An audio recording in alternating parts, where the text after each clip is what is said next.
Welcome back to this video. If you are using Android phone and you really want to save more storage space on your Android phone by deleting some of Bluetooth residual junk file on your Android phone. So let's see.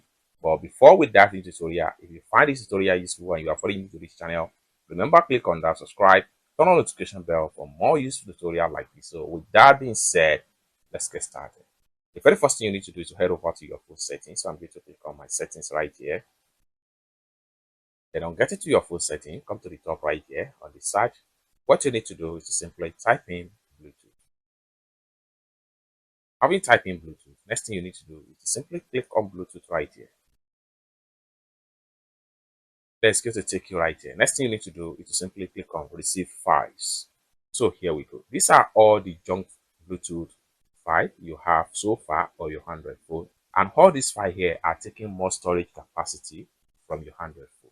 So what you need to do is to review them and delete them one after the other. You do not need them. And for you to delete them, what you need to do is to simply select on the file, and this is going to pump up. Continue deleting them one after the other and save more storage space. Continue deleting them. So continue deleting them.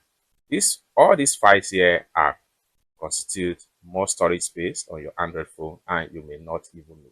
And besides, you don't even need them. They are junk Bluetooth transfer file that generate a lot of space on your Android phone. So you can go on and remove them as many as possible. That's simple as that. So basically, this is how to delete Bluetooth junk file and free up more storage on your Android phone. So I hope you really got value for this video. If you find this video useful, give this video a big like, and also remember to subscribe to the channel, turn on the notification bell for more useful tutorials like this. Thank you so much for watching, and I hope to see you in my next video. Bye for now.